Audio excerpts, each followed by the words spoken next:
இன்று கத்திரிக்காய் கொத்து செய்முறை பார்க்கலாம். தேவையான பொருட்கள்: கத்திரிக்காய் பெரியது 1, எலுமிச்சங்காய் அளவு புளி.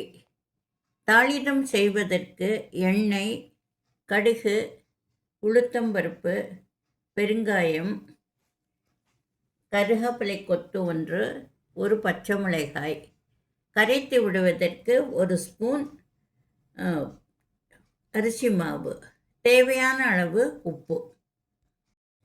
நன்கு அலம்பிய கத்திரிக்காயை சிறிதளவு எண்ணெய் தடவி கேஸ் அடுப்பில் சுடவும்.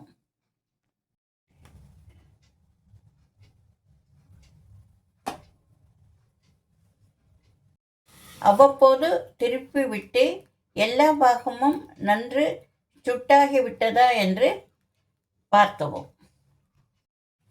இப்போது 10 நிமிடங்களில் கத்திரிக்காய் நன்று சுட்டாகிவிட்டது. இதை தண்ணீரில் போட்டு ஆற வைக்கவும்.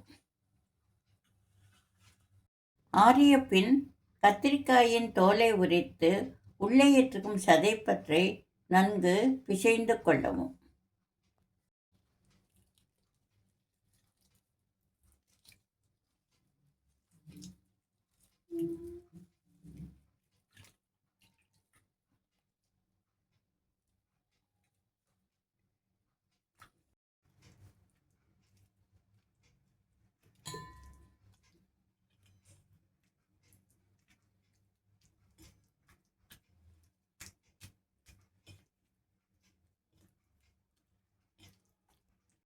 தயாரித்த புளிக்கரைசலில் பிணைந்த கத்திரிக்காயை சேர்த்து நன்கு பிசையவும்.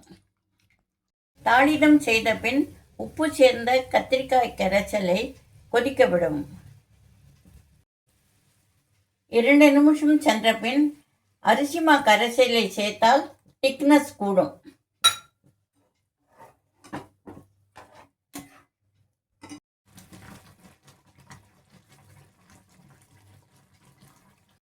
சூடான சுவையான கத்திரிக்காய் கொத்து தயார். கத்திரிக்காய் கொத்து உப்மா கொழுக்கட்டை காம்பினேஷன் நல்ல பிரசித்தம்.